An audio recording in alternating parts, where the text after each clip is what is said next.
할렐루야. 한 주간 편안하게 잘 지내셨는지요?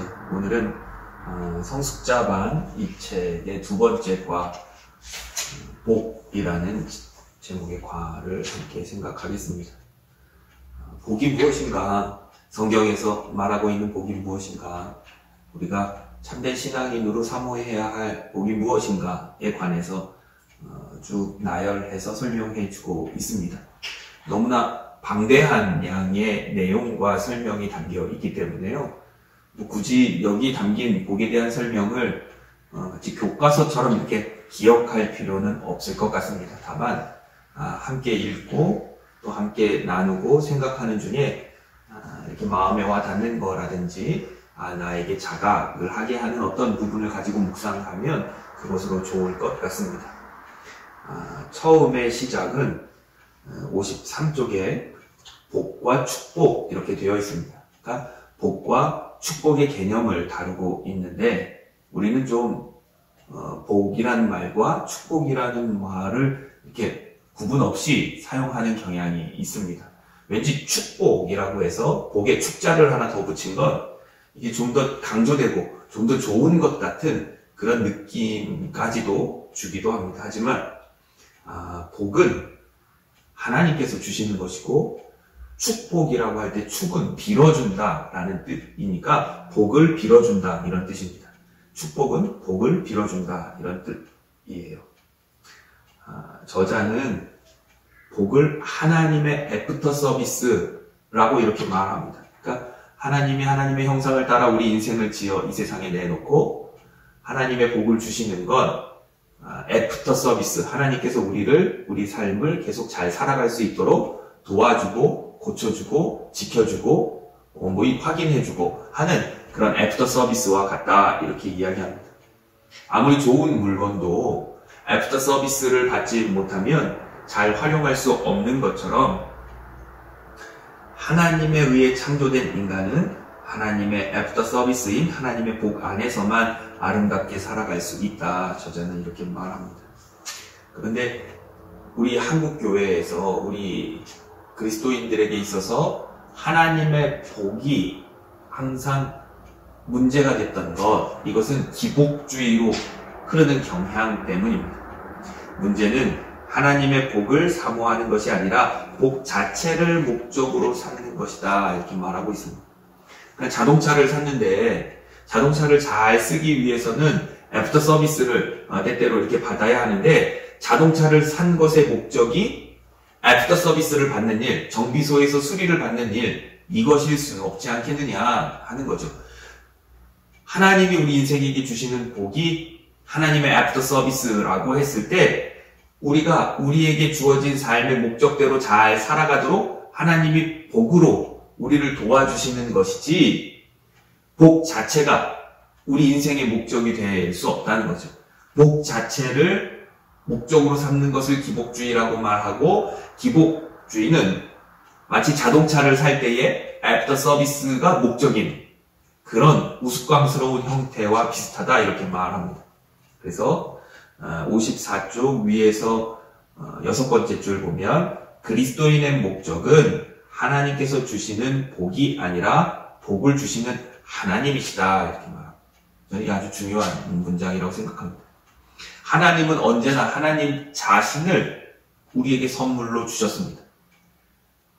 하나님의 형상을 따라 우리 인생을 지어내실 때도 하나님은 하나님의 가장 귀한 것으로 저와 여러분을 지어내셨고 지금도 하나님 자신을 우리에게 선물로 주고 계세요. 그게 아주 극명하게 나타난 것이 성육신 예수 그리스도 사건입니다. 말씀이 육신되어 우리 가운데 오신 일.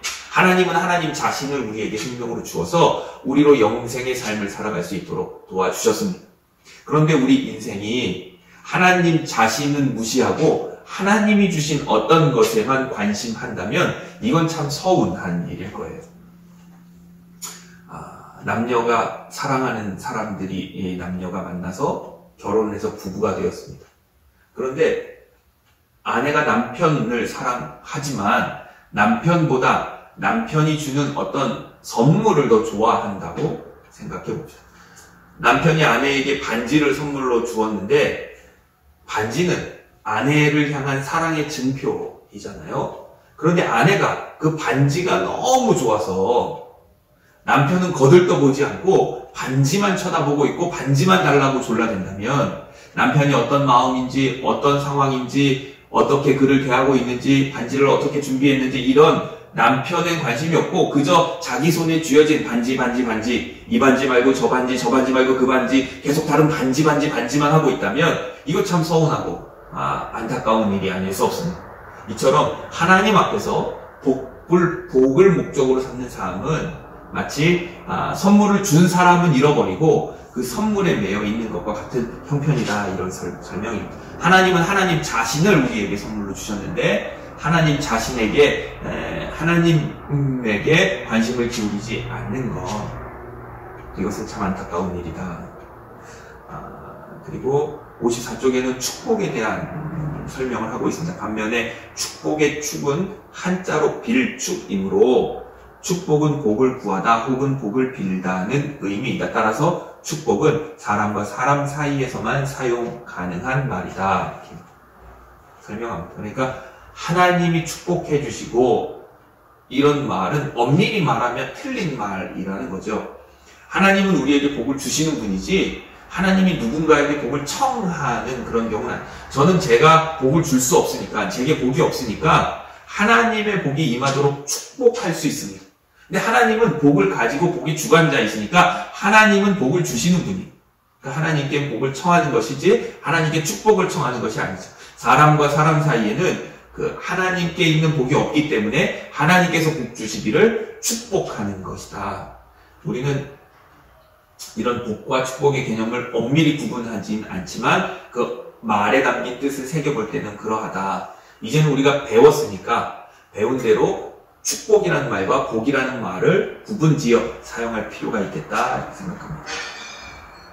그러면 복이 가지고 있는, 성경이 말하는 복의 의미가 무엇인지를 살펴보겠습니다.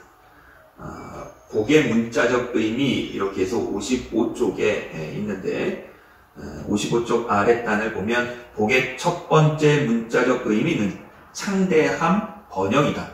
하나님께서 아브라함에게 내가 너로 큰 민족을 이루고 내게 복을 주어 내 이름을 창대하게 하리니 너는 복이 될지라 라고 약속하셨다. 그러니까 복이 가진 첫 번째 문자적 의미는 창대함, 번영, 그러니까 번성하고 풍성하게 되는 것입니다. 그러니까 하나님이 우리 인생에게 주시는 복은 풍성하고 창대하고 번영하고 번성하고 풍요로워지는 그런 의미가 있습니다. 그런데 저자는 이걸 꼭 지적하고 싶었어요. 56쪽 위에서 네 번째 줄 끝쪽에 보면 위에서 네 번째 줄, 그러나 중요한 것은 그와 같은 창대함은 결과였을 뿐 창대함 그 자체가 복의 본질이나 목적이 아니라는 점입니다. 하나님은 때때로 하나님의 사람에게 물질적인 복을 주시지만 물질적인 복 자체가 목적이어서는 안 된다는 거죠. 하나님을 잘 섬겼더니 그에게 물질을 가지고 선한 일을 할 수 있는 달란트가 있어서 물질을 그에게 복으로, 달란트로 주실 수는 있지만 그 물질 자체를 목적으로 하는 순간 우리 그리스도인의 삶은 그 균형을 잃고 비틀거리기 시작한다 하는 거죠. 그러면서 다윗 왕과 압살롬의 예를 들어서 설명하고 계십니다. 그러니 복은 부산물, 물질적인 풍요 같은 것은 부산물이지 우리가 구해야 할 참된 복은 하나님 자신이다.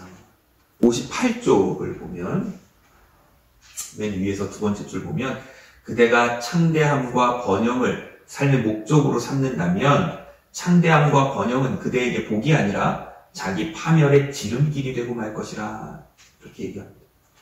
그러니까 인생의 결국은 누구나 죽음이 그 마지막일 텐데 그때의 세상의 부요가 무슨 의미가, 세상의 풍요로움이 무슨 의미가 있겠는가, 이걸 생각해 보는 거예요. 그러니까 이 세상에서의 풍요로움은 우리가 이 세상 사는 동안에 필요한 것이죠. 그러니까 그걸 잘 쓰면, 활용하면 됩니다. 그것을 쌓아두는 것, 이렇게 하는 것이 목적으로 살아서는 안 된다는 거예요. 그것을 활용해서 하나님께 더 가까이 나아가는, 하나님의 뜻을 이루는 그런 삶을 살아야 한다는 거죠. 두 번째, 복의 문자적 의미는 행복이라 설명합니다. 특별히 여기서 이 행복은 사람 사이의 관계, 사람과 사람 사이의 관계 속에서 얻는 기쁨을 말합니다. 그래서 58쪽 밑에서 네 번째 줄 보면 하나님께서 주시는 복은 자신의 상황이 어떠하든지 더불어 사는 사람들과 행복을 누리는 것이다. 그러니까 하나님의 뜻을 따라 살아갈 때에 하나님이 주시는 복 중에는 사람들 사이에 이렇게 평화롭고 우애가 넘치고 사랑하여 조화로움 속에서 행복을 누리는 그것에 그런 의미가 복에 담겨 있고, 59쪽에 밑에서 5번째 줄 보면 복의 세 번째 문자적 의미는 선함과 아름다움이다 이렇게 되어 있습니다. 그러니까 그리스도인의 복, 신앙인의 복은 선함과 아름다운 삶의 모습으로 변화되어 가는 것, 그의 삶의 모습 속에서 아름다움을 발견할 수 있고 선함을 발견할 수 있는 것, 그게 복이라 하는 거죠. 60조 중간쯤 보면 1장에서 믿음은 자기 발견이자 자기 가꿈이라고 했다. 하나님의 자녀된 자신을 발견한 사람은 하나님의 자녀답게 하나님의 말씀으로 자신을 가꾸지 않을 수 없다. 그때부터 그의 마음과 생각이 선하고 아름답게 바뀌며 선하고 아름다운 마음과 생각은 선하고 아름다운 삶으로 드러나게 된다. 그것이 하나님께서 주시는 복이다. 이렇게 설명합니다. 그러니까 예수 그리스도를, 예수님을 닮아가는 것이 복이라 할 수 있습니다. 에베소서 4장 13절 말씀을 보면 우리가 다 하나님의 아들을 믿는 것과 아는 일에 하나가 되어 온전한 사람을 이루어 그리스도의 장성한 분량이 충만한 데까지 이르리니 이렇게 말씀합니다. 그러니까 우리가 예수 그리스도를 날마다 닮아감이, 그래서 선함과 아름다움을 가꾸고 선함과 아름다움이 나타나도록 하는 것이 인생의 복이다.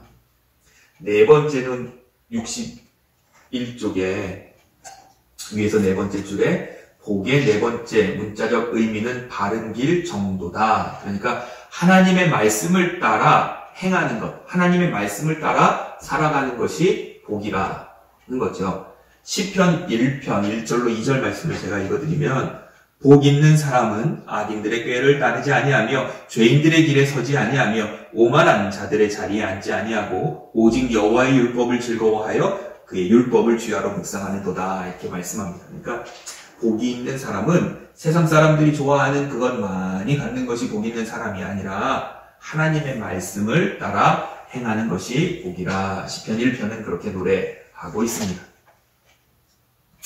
5번째, 마지막으로 복에는 하나님 앞에 무릎 꿇다 또는 하나님께 가까이 나아가다 라는 문자적인 의미가 있다 이렇게 설명합니다. 그러니까 하나님 앞에 나아가는 것, 하나님께 가까이 가는 것이 복이라는 거죠. 시편 73편 28절은 이렇게 노래합니다. 하나님께 가까이 함이 내게 복이라. 내가 주 여호와를 나의 피난처로 삼아 주의 모든 행적을 전파하리이다. 하나님께 가까이, 하나님과 동행함이 우리 인생의 복이다. 그러니까 우리 그리스도인들에게는 내 능력이 얼마만큼인지, 내 재산이 얼마만큼인지, 내 손에 무엇을 쥐고 있고 내가 어디에 있는지 보다 내가 누구와 함께 있는지, 이것이 더 복이라는 거죠. 탕자가 아버지와 함께 머물 때는 그에게 아무것도 없는 것 같았죠. 하지만 아버지와 함께 있을 때 사실 아버지의 모든 것이 그 아들의 것이었습니다. 탕자가 자신의 몫의 유산을 가지고 아버지 집을 떠났을 때 그는 얼핏 보기에 부자 같았어요. 그는 이전에 가져보지 못한 큰 재물을 얻게 되었고 그것으로 부자처럼 살아갈 수 있었어요. 근데 그것은 잠깐뿐이었습니다. 아버지 집을 떠나는 순간 그것은 복이 아니라 오히려 화가 되었고, 그가 빈 털터리가 되었을 때 다시 아버지 집에 돌아오는데, 아버지 집에 돌아왔을 때 아버지는 그의 삶의 모든 것을 다시 회복시켜주는 것을 보게 됩니다. 내 손에 무엇을 쥐고 있느냐, 그것이 아니라 내가 누구와 함께 있느냐, 누구와 동행하느냐 하는 것이 우리 신앙인의 복이라, 이런 설명을 하고 있습니다. 그럼 이제 65쪽에 이르러서는 아브라함에게 임한 복, 그러니까 아브라함의 삶을 이렇게 추적하면서 아브라함에게 임한 복에 대해서 생각하고 있는데, 복의 근원으로 불리는 아브라함에게 하나님께서 주신 복의 구체적인 내용을 살펴보기로 하자. 첫 번째는 65조 성경 인용한 것 밑으로 두 번째를 보면, 아브라함이 받은 첫 번째 복은 하나님의 말씀을 듣는 복이었다. 여호와께서 아브라함에게 이르시되 너는 너의 친척과 너의 고향과 친척과 아버지 집을 떠나 내가 내게 보여줄 땅으로 가라, 이렇게 하나님 말씀하셨는데, 아브라함이 그 말씀을 듣고 순종했잖아요. 하나님의 말씀을 들을 수 있는 것, 그게 아브라함에게 있었던 첫 번째 복이라는 거죠. 그러면서 한 장 넘겨보면 66쪽에 예수님의 제자가 된 세리 마태의 이야기가 기록되어 있는데, 하나님이 마태와 함께 있는 예수님이 마태와 함께 있는 사람들에게 나를 따르라 이렇게 말씀하셨을 때 마태만이 듣고 주님을 따랐다는 거죠. 그랬을 때 마태는 들을 줄 아는 복이 있는 사람이었고, 그래서 66쪽 중간쯤 보면 복 중에 첫 번째 복이 하나님의 말씀을 듣는 복이다. 모든 것이 하나님의 말씀을 듣는 것으로부터 시작된다, 이렇게 설명하고 있습니다. 그러니까 우리가 하나님의 말씀을 듣는 일, 하나님의 말씀을 읽고 생각하고 깨닫는 일에 마음을 기울여야 하고, 이것이 우리 인생의 복에 아주 직결되는 것임을 기억해야 합니다. 두 번째는 67조 위에서 여섯 번째 줄인데, 아브라함은 가는 곳마다 여호와 하나님께 제단을 쌓았다. 요즘 말로 하나님께 예배를 드렸다. 이게 복이라는 거죠. 하나님 앞에 예배하는 것이 복이라. 두 번째는 예배 생활에 승리하는 삶이 복이다. 아브라함에게 있어서는 하나님의 말씀을 들을 줄 아는 귀가 있는 복이 있었고, 또 하나님 앞에 제단을 쌓고 예배할 줄 아는 복이 있었다는 거죠. 그게 복이라는 거예요. 들을 줄 알고 하나님께 예배할 수 있는 것, 이게 복이라는 거죠. 코로나19 상황이 되고, 우리 교회는 지금 작정기도회를 지나고 있는데, 코로나19 오미크론 변이가 아주 왕성해지면서 많은 분들이 코로나 전염병을 앓고 있잖아요. 이게 감염력이 아주 강한 전염병이다 보니까 병에 걸리면 한동안은 스스로 격리해서 그 병을 이겨내는, 치료받는 과정이 필요합니다. 그러다 보니까 작정기도회를 사모했지만 작정기도회 때에 예배당에 나오지 못하는 분들이 많아요. 그러니까 우리가 예배 시간을 지키고 자리를 지키고 하나님 앞에 예배할 수 있는 것, 이건 내가 무진장 애쓰고 노력한 결과인 것 같지만 사실은 그렇게 할 수 있도록 도와주신 하나님의 은혜가 더 크다. 그래서 예배 생활에 승리하는 삶이 복이라 할 수 있습니다. 그리고 세 번째는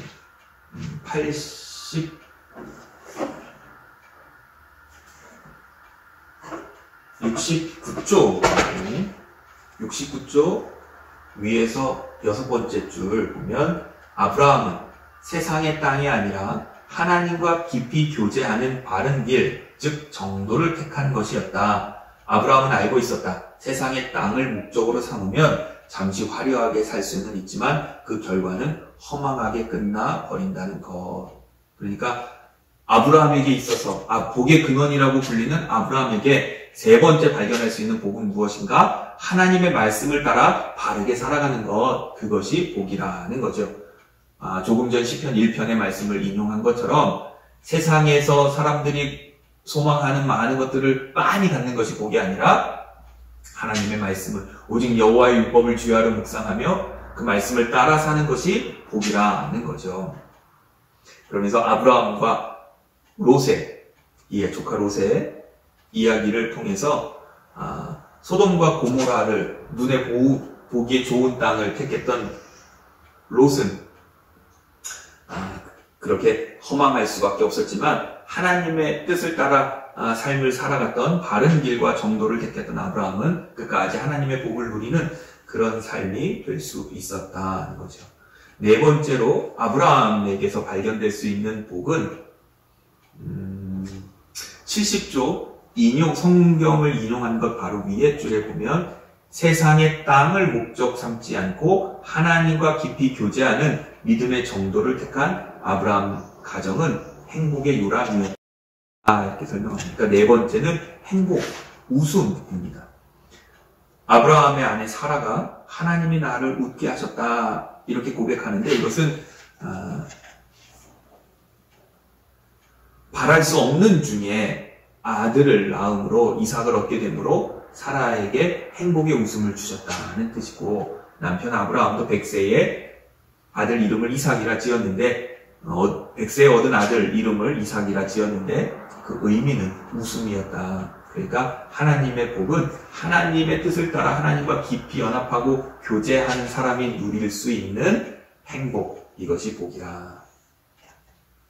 다섯 번째 아브라함에게서 발견된 복은 이해할 수 없어도 하나님의 말씀을 순종하는 것이 복이라. 그 이해로는 그렇게 소중한 아들, 100세에 얻은 귀한 아들을 번제로 바치라고 하나님이 말씀하셨을 때 아브라함은 그 하나님의 말씀에 이의를 제기하지 않고 하나님의 명령에 순종하였는데, 그렇게 하나님의 말씀을 들을 수 있는 것, 그렇게 절대 순종할 수 있는 것 자체가 복이라는 거죠. 하나님은 반드시 책임져 주시는 하나님이시니까, 하나님은 나를 사랑하시고 나에게 가장 좋은 것을 주시는 분이시니까, 우리가 그런 하나님을 믿고 사랑한다면 이해할 수 없어도 하나님의 말씀을 믿고 순종할 수 있고, 그것이 복이라는 거죠. 그렇게 아브라함에게서는 5가지 복을 발견할 수 있는데, 72쪽에 보면 요약해 두고 있습니다. 위에서 세 번째 줄 보면 72쪽, 그가 살아 생전에 누린 복은 하나님의 말씀을 듣는 복, 가는 곳마다 하나님 앞에 무릎 꿇는 복, 하나님과 깊이 교제하며 정도를 걷는 복, 행복을 누리는 복, 선하고 아름다운 믿음의 복이었다. 이렇게 설명하고 있습니다. 그리고 이어서는 이제 우리가 흔히 팔복이라고 불리는 예수님이 가르쳐 주신 복에 대해서 생각하게 됩니다. 72쪽 아랫단에 보면 마태복음 5장 1절로 10절 말씀을 인용하고 있는데, 제가 천천히 읽어볼 테니까 같이 한번 읽어보시겠습니다. 예수께서 무리를 보시고 산에 올라가 앉으시니 제자들이 나온지라 입을 열어 가르쳐 이르시되, 심령이 가난한 자는 복이 있나니 천국이 그들의 것이미요, 애통하는 자는 복이 있나니 그들이 위로를 받을 것이미요, 온유한 자는 복이 있나니 그들이 땅을 기업으로 받을 것이미요, 의에 줄이고 목마른 자는 복이 있나니 그들이 배부를 것이미요, 긍휼히 여기는 자는 복이 있나니 그들이 긍휼히 여김을 받을 것이미요, 마음이 청결한 자는 복이 있나니 그들이 하나님을 볼 것이미요, 화평하게 하는 자는 복이 있나니 그들이 하나님의 아들이라 일컬음을 받을 것이미요, 의를 위하여 박해를 받는 자는 복이 있나니 천국이 그들의 것이니라. 아멘. 예수님이 산상수훈에서 말씀하신 팔복, 거기서의 첫 번째 복은 심령이 가난한 자입니다. 73쪽 아랫단, 중간쯤 아랫단을 보면 예수님께서는 먼저 심령이 가난한 자가 복이 있는 사람이라 말씀하셨다. 한글 성경에는 심령이 가난한 자는 복이 있나니 천국이 그들의 것이미요 라고 번역되어 있다. 2줄 정도 내려와서 가난한 심령은 자기 자신, 다시 말해 자신의 능력이나 소유를 의지하지 않는 마음이다 이렇게 설명하고 있습니다. 마음이 가난하다는 말은 자기 자신, 자기 능력이나 소유를 의지하지 않는 마음이다. 심령이 마음이 부자인 사람, 어떤 좀 부정적인 의미로 마음이 부자인 사람은 어떤 걸까요? 이 마음을 어떤 바구니라고 생각했을 때 부자는 이를테면 뭔가 많이 들어있는 것을 부자라고 합니다. 그러니까 우리가 좋은 의미로 좋은 것을 많이 가진 사람도 부자라고 말하지만 나쁜 것을 많이 가진 사람도 부자라고 말해요. 이를테면 빚부자라든지 갚아야 할 빚이 많은 사람을 향해서도 빚부자라고 하고, 잘 씻지 않아서 이렇게 더러운 사람에게도 뭐 떼부자라고도 이렇게 합니다. 그러니까 뭔가 이렇게 마음속에 많은 것, 그게 이제 심령이 부자라고 할 때에 심령이 가난하다는 건 이 마음의 그릇이 비어 있는 것이죠. 마음의 그릇이 비어 있는 것이 왜 복인가? 하나님이 채워주시기 때문에 그렇습니다. 하늘에서 비가 폭포수처럼 몰아쳐도 이렇게 쏟아지는 비를 받으려면 이렇게 그릇을 내놓아야 하잖아요. 그런데 비가 아무리 많이 내려도 내가 빗물을 받기 위해 내놓은 그릇에 뭔가 잔뜩 담겨 있다면 그거 빈여백이 없기 때문에 그릇에 빗물이 많이 담기질 않지요. 그러니까 쏟아지는 비의 양, 하나님의 사랑과 은혜의 문제가 아니라 내 마음이 가난하여야 하나님이 주시는 복을 받을 수 있다. 그래서 심령이 가난한 자는 복이 있나니 천국이 하나님의 나라, 하나님이 주시는 것, 그것으로 하나님으로 풍성하여질 것이라 하는 설명입니다. 75쪽 인용된 것 바로 아랫단을 제가 읽어보면 심령이 가난한 자는 자기에게 절망한 사람이다. 다시 말해 빈부 귀천과 상관없이 더 이상 자신을 신봉하지 않는 사람이다. 그 사람만 하나님을 온전히 신뢰할 수 있는 복된 사람이다. 그러니까 심령이 가난하다는 건 내가 가진 것으로 의지해서 살아가는 사람이 아니라 나에게 의지할 것이 하나 없어 온전히 하나님만 의지하는 사람이 심령이 가난한 사람인데, 그런 무능한 사람이 복된 것은 하나님이 그의 능력 되어 주시기 때문이라는 설명입니다. 사도 바울은 고린도 후서 12장 9절로 10절에서 이런 고백을 합니다. 고린도 후서 12장 9절로 10절에서 나에게 이르시기를 내 은혜가 내게 족하도다. 이는 내 능력이 약한 데서 온전하여짐이라 하신지라. 그러므로 도리어 크게 기뻐함으로 나의 여러 약한 것들에 대하여 자랑하리니 이는 그리스도의 능력이 내게 머물게 하려 함이라. 그러므로 내가 그리스도를 위하여 약한 것들과 능욕과 궁핍과 박해와 공고를 기뻐하노니 이는 내가 약한 그때에 강함이라. 심령이 가난하다는 것, 오로지 하나님으로 부유해지고 하나님으로 굳건해지고 강건해진다는 뜻입니다. 내가 약한 그때 강함이라. 두 번째 주님이 말씀하시는 복은 애통하는 자입니다. 76쪽 중간쯤 보면 예수님께서는 두 번째로 애통하는 자가 복이 있다고 말씀하셨다. 그 이유는 애통하는 사람은 위로를 받을 것이기 때문이다. 슬픔은 나쁜 것이지만 하나님 앞에서 슬픔은 괜찮습니다. 왜냐하면 하나님이 위로해 주실 것이기 때문에. 십자가의 죽음은 나쁜 것이지만 하나님을 믿는 믿음 속에서 하나님이 붙드시는 절망과 죽음은 괜찮습니다. 왜냐하면 하나님이 그 믿음을 붙들어 그 속에 영생이 일어나도록 부활에 이르도록 도와주실 것이기 때문에 그렇습니다. 하나님 앞에서 슬픔은 괜찮다. 하나님의 위로, 하나님의 회복을 받을 것이기 때문이다.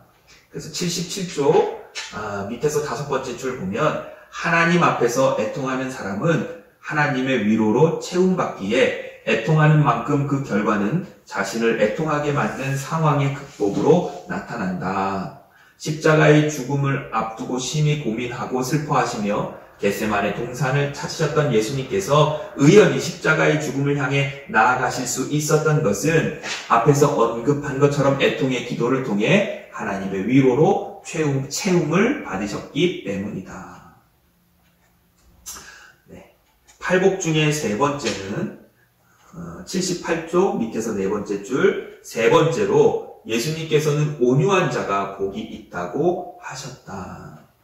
저자는 이 온유라는 것을 하나님을 위해서 하나님에 의해서 조련된 성품이라 말합니다. 79쪽 맨 위에 줄을 보면 온유에 해당하는 헬라어 명사 프라우테스는 야생동물의 품성을 일컫는 단어다.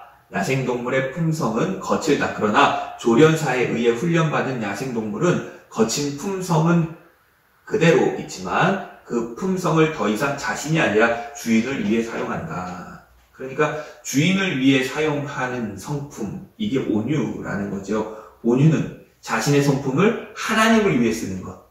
온유는 자신의 거칠고 난폭한 그 성격이 하나님에 의해서 조련된 성품. 이게 온유라 이렇게 설명합니다.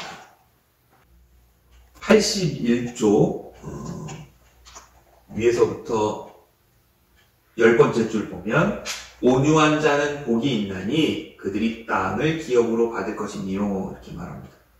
온유한 것이 하나님에 의해서 조련되어서 하나님을 위해 발현되는 성품이라고 했을 때 그에게 주어지는 복은, 온유한 사람에게 주어지는 복은 땅인데 그 땅이 어떤 것인가? 그 땅은 읽어보겠습니다. 제가 온유한 자는 복이 있나니 그들이 땅을 기업으로 받을 것이미요 라는 주님의 말씀에서 받을 것이미요에 해당하는 헬라어 동사 클레로노메오는 상속받다라는 의미다. 하나님께서 온유한 사람에게 이 세상을 얻을 권리를 상속해 주신다는 말이다. 한마디로 반드시 세상을 얻게 해 주신다는 뜻이다. 그대가 지상의 땅을 목표로 살면 그대가 죽은 뒤에 문제와 후유증만 남을 것이다. 그러나 그대가 주님 안에서 온유한 사람으로 살면 그대가 세상을 떠난 뒤에 그대는 오히려 세상을 얻을 것이라. 땅이라고 말하는데 이 땅이 이 세상에서의 세상 나라를 말하는 것이 아니라 하나님을 위해서 산 사람에게는 하나님 나라를, 천국을 선물로 주신다 하는 그런 의미로 저자는 설명하고 있습니다. 네 번째는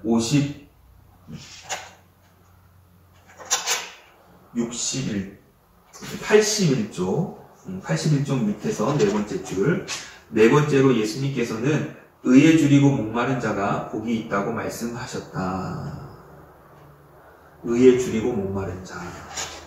네 번째는 82쪽 맨 위에 줄을 보면 그대가 살아있다는 진정한 증거는 배고픔과 갈증을 느끼는 데 있다. 그러니까 우리가 참된 그리스도인으로 살아있다는 건 의를 향하여 배고픔과 갈증을 느끼는 것인데 여기서 의란 무엇인가?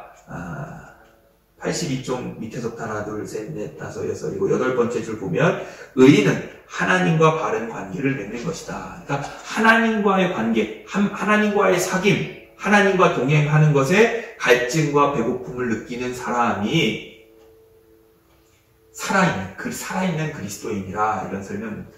그리고 의를 위하여 핍박받는 사람이, 의를 위하여 배고픔과 갈증을 느끼는 사람이, 의에 줄이고 목마른 자가 복된 것은 83쪽 위에서 세 번째 줄 보면 예수님께서 그 사람이 복된 것은 그가 배부를 것이기 때문이라고 말씀하셨다. 이것은 육체의 배부름이 아니라 영혼의 흡족함을 의미한다. 그러니까 하나님과 바른 관계를 위해서 갈증과 배고픔을 느끼는 사람은 하나님이 그에게 그 배고픔과 갈증을 해소시켜 주실 것이라 이런 뜻이죠. 그래서 83쪽 중간쯤 보면 흡족한 영혼으로 흡족한 행복을 누린다는 것은 바꿔 말하면 흡족한 삶의 의미를 누리는 것이다. 그러므로 하나님과 바른 관계를 맺는 것도 자기 삶에 대한 흡족한 의미를 누리는 것이다. 그러니까 하나님이 나를 지으셨는데, 그리고 나를 지어 이 세상에 내셨는데 나의 삶을 지으신 분의 그 뜻을 따라 살아가는 것.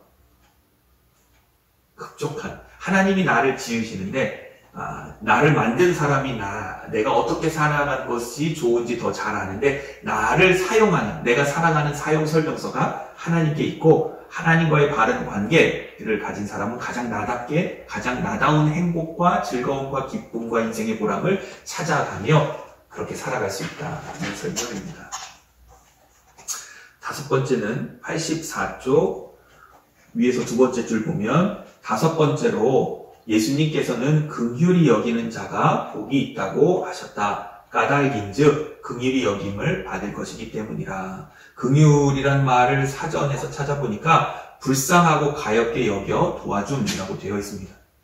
그러니까 불쌍하고 가엾게 여기는 마음에 도와주는 것이 긍휼인데, 그래서 교재는 84쪽 위에서 하나, 둘, 셋, 넷, 다섯 번째 보면 긍휼에 해당하는 헬라어 동사 엘레에오는 구체적인 행동을 의미한다. 이를테면 누군가 침울해 보일 때 말을 걸어준다든지, 슬픔에 빠져있는 사람의 손을 꼭 잡아준다든지, 궁핍한 사람에게 자신이 지닌 것 가운데 무언가를 나누어주는 것과 같은 구체적인 행동이다. 이렇게 설명하고 있습니다. 그러니까 긍휼히 여기는 사람은 마음에서 그치는 것이 아니라 그 긍휼히 여기는 마음이 표현되도록 실천하는 사람인데, 그렇게 하면 하나님께서도 우리 인생에 긍휼히 대해 주신다 하는 거죠. 내가 오늘 새벽에도 그런 말씀을 드렸는데, 내가 다른 사람을 헤아리는 그 헤아림으로 하나님은 내 삶을 헤아려 주신다. 내가 다른 사람을 넉넉하게 자비롭게 그렇게 행하면 하나님도 나를 향해 넉넉하고 사랑하고 자비롭게 대해 주시지만, 내가 다른 사람을 향해 인색하고 냉혹하게 대하면 하나님도 나를 그렇게 대하신다 하는 것이 하나님이 우리를 향한 약속입니다. 긍휼히 여기는 자는 복이 있는데 그들이 하나님의 긍휼히 여김을 받을 것이기 때문이다. 85쪽 밑에서부터 하나, 둘, 셋, 넷, 다섯, 여섯, 일곱, 여덟 번째 줄 보면, 누군가를 위한 그대 행동이 긍휼인지 아닌지, 순간적인 값싼 동정심에 불과한지 그것을 알아보는 방법은 그 지속성의 여부로 구별할 수 있다. 그러니까 긍휼하다는 것은 그런 불쌍하고 가엽게 여겨서 그것을 도와주고자, 해소하고자 구체적으로 움직이는 행동에 지속성이 있는가, 이것을 우리가 봐야 한다는 거죠. 믿음 생활이란 어떤 분의 정의에 의하면 지속의 열정이라고 했습니다. 하나님의 뜻을 행해가는데 끊임없이 지속적으로 포기하지 않고 행하는 열정이 있는 것이 믿음 생활이라는 거죠. 그러니까 어느 누구나 잠깐은 괜찮은 사람, 믿음 좋은 사람, 이렇게 행할 수 있습니다. 그러나 그것을 지속하는 일이 어려울 텐데, 진짜 믿음의 사람은 지속하는 일에 열정을 가진 사람이다. 다섯 번째 복은 긍휼히 여기는 자는 긍휼히 여김을 받을 것이다. 여섯 번째는 86조 밑에서부터 여덟 번째 보면, 예수님께서 여섯 번째로 마음이 청결한 자가 복이 있다고 하셨다. 그 까닭은 그들이 하나님을 볼 것이기 때문이다. 86조 밑에서 두 번째 줄, 마음이 청결한 자는 자기 영혼의 카메라를 하나님께 맞추어 하나님의 청결하심이 자신의 마음을 통해 드러나게 하는 사람이다. 그러니까 이 마음이 청결한 것이 어떤 것인가 하는 것을 이 카메라, 텔레비전 카메라와 수상기의 관계를 통해서 설명하고 있습니다. 그러니까 카메라가 남산을 비추면 그 TV를 통해서 사람들이 남산을 보게 되는 것처럼, 우리가 마치 카메라처럼 하나님을 바라보고 있으면 세상은 우리를 통해 하나님을 보게 된다. 87조 위에서 세 번째 줄 보면, 그대가 그대 영혼의 초점을 하나님께 맞추면 하나님의 거룩하심과 순결하심이 그대 마음과 삶을 통해 드러나게 된다. 그래서 그대는 마음이 청결한 사람이 되는 것이다. 87쪽 밑에서 네 번째 줄, 마음의 청결은 인간의 노력만으로는 이루어지지 않는다. 이미 언급했듯이 자기 영혼의 초점을 하나님께 맞출 때 하나님의 청결함이 드러나면서 하나님에 의해 청결해진다. 그러니까 마음이 깨끗해진다는 건 사람의 노력과 애씀으로 되는 것이 아니라 하나님께 초점을 맞출 때 하나님에 의해서 깨끗해지는 것이라는 거죠. 그러니까 내 마음에 어둠이 가득 있는데 그 어둠을 몰아내기 위해서, 어둠을 치워내기 위해서 비질을 한다고, 청소기를 돌린다고 어둠이 없어지는 것이 아니라, 창문을 열어 햇빛이 환하게 들어오면 그 안에 어둠이 사라지는 것처럼, 우리가 하나님을 바라볼 때에 하나님으로 말미암아 우리 마음이 가득 차게 되는 것, 그것이 마음의 청결이다. 이렇게 설명하고 있습니다. 88쪽에 이제 일곱 번째, 88쪽 밑에서 일곱 번째 줄 보면, 예수님께서는 일곱 번째로 화평하게 하는 자가 복이 있다고 말씀하셨다. 88쪽 밑에서 세 번째 줄, 예수님께서는 화평하게 하는 사람, 다시 말해 평화를 실행하는 사람이 복이 있다고 말씀하셨다. 누군가와 더불어 화평하게 살기 위해서는 자신의 것 가운데 무엇을 양보하거나 포기하지 않으면 안 된다. 89쪽 위에서부터 하나, 둘, 셋, 넷, 다섯, 여섯, 일곱, 여덟 번째, 아홉 번째 줄 보면 그대가 얼마나 많은 사람과 화평한 삶을 사느냐, 화평을 위해 그대의 것을 얼마나 포기하느냐로 드러난다. 그러니까 화평케 하는 사람은 복이 있는데 그 화평케 한다는 것에서 중요한 것은 화평과 평화를 이루기 위해서 나를 낮추고 포기하고 겸손하게 행하느냐 하는 것이죠. 내가 손해보지 않으려고 자기를 주장하고 자기 고집을 통해서는 평화를 이룰 수 없다. 자기를 낮추고 죽기까지 복종하신 예수님처럼 평화를 위해, 화평을 이루기 위해 양보하고 포기하는 삶을 살아가는 사람을 하나님의 아들이라 일컬음을 얻게 된다. 그 설명입니다. 마지막 여덟 번째는 89쪽 밑에서부터 여덟 번째 줄, 마지막으로 예수님께서는 의를 위하여 박해를 받는 자는 복이 있다고 하셨다. 의, 앞에서 의가 하나님과의 바른 관계인데 하나님과의 바른 관계를 유지하기 위해 어려움과 박해를 감수하는 사람에게 복이 있다. 그런데 제가 계속 읽어보겠습니다. 헬라어 원문에 이 받은 이란 동사가 현재 완료형으로 기록되어 있다. 헬라어에서 동사의 현재 완료형은 과거에서부터 현재까지 이어지는 동작을 뜻한다. 그러므로 과거나 현재 어느 한 시점에서 박해받은 사람이 아니라 과거로부터 지금까지 의를 위해 계속 박해받고 있는 사람이 복되다고 예수님은 말씀하신 것이다. 그러니까 과거에 언제 한번 내가 그런 경험이 있어. 하나님과의 관계를 위해 핍박받은 경험이 있어. 그것이 그때의 일로 끝나는 것이 아니라 지금도 의를 위해, 하나님과의 바른 관계를 위해 자신의 어떤 어려움도 굴하지 않는 그것이 있을 때에 의를 위하여 박해받는 사람 이라 할 수 있고 그 사람이 복이 된다 하는 것입니다. 그리고 하나님과의 바른 관계, 의를 위하여 박해받는 것을 두려워하지 않는 사람은 천국을 선물로 주신다. 91쪽 밑에서부터 다섯 번째 줄 보면 박해의 시대는 결코 끝나지 않았다. 하나님의 의를 쫓아 바른 신앙 양심으로 살려 하면 주님이 오시는 날까지 여러 형태의 불이익을 당하게 될 것이다. 그러나 그것을 감내하는 사람은 복이 있다. 천국이 그들의 것이기 때문이다. 이렇게 이제 2과의 대략적인 내용을 살펴보았고요. 이제 저자가 설명해주고 있는 결론입니다. 92쪽 결론. 첫째, 예수님께서 설교하신 8가지 복은 모두 하나님과의 관계에 대한 복이다. 그러니까 인생의 누리는 복은 하나님과의 바른 관계에서 있는데 왜 그런가? 진짜 복은, 우리에게 주시는 진짜 복은 하나님 자신이기 때문에 그렇다. 둘째, 그러므로 하나님의 말씀을 쫓고 하나님께 가까이 나아가는 사람이 복된 사람이다. 93쪽 위에서 하나, 둘, 셋, 넷, 다섯, 여섯, 일곱, 여덟 번째 줄 마지막으로 하나님께 가까이 나아가지 않을 수 없도록 하나님께서 내게 주신 가시가 복이다. 그러니까 내게 나쁜 일이 생겼다고, 내게 어려움이 생겼는데 이 일로 하나님께 더욱 가까이 나아가게 되었다면 사실 그것은 복이다. 그렇게 믿으시고 그렇게 행하시기 바랍니다. 이스라엘에게 광야는 참으로 거칠고 고된 것이었지만 하나님과 가까워질 수 있고 가나안에 이르는 길이었습니다. 그러니까 여러분의 삶에 고단함과 아픔이 있어도 그것을 통해서 하나님께 기도하게 되고 오직 하나님만 바라게 되고 하나님의 도움과 하나님의 위로만 소망하게 되었다면 그 어려움과 가시는 오히려 복이었다 하는 것을 믿고 그렇게 감당하시는 여러분이 되셨으면 좋겠습니다.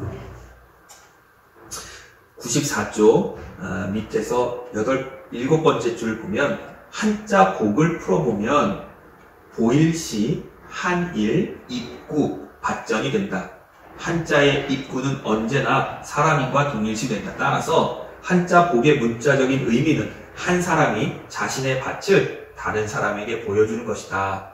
세상 사람들은 자신이 복받은 사람임을 드러내고자 할 때 자신이 얼마나 큰 재물이나 출세의 밭을 일구었는지 과시한다. 그러나 예수님께서 가르쳐 주신 복의 의미를 바르게 깨달았다면 그대는 세상 사람들에게 보여줄 수 있는 어떤 밭을 지금까지 일구어 왔는지 생각해 보아야 한다. 이렇게 우리가 복에 대해서 생각해 보았습니다. 여러분은 이재철 목사님이 설명하시는 복의 내용에 대해서, 복에 관한 이재철 목사님 설명을 어떻게 듣고 계십니까? 어떤 부분을 깨달았고 또 어떤 부분의 삶을 스스로 돌아보게 되었습니까? 중요한 것은 우리 그리스도인에게 참된 복은 하나님 자신입니다. 그러니까 하나님과 가까이 함, 하나님과 동행함이 우리 인생의 복입니다.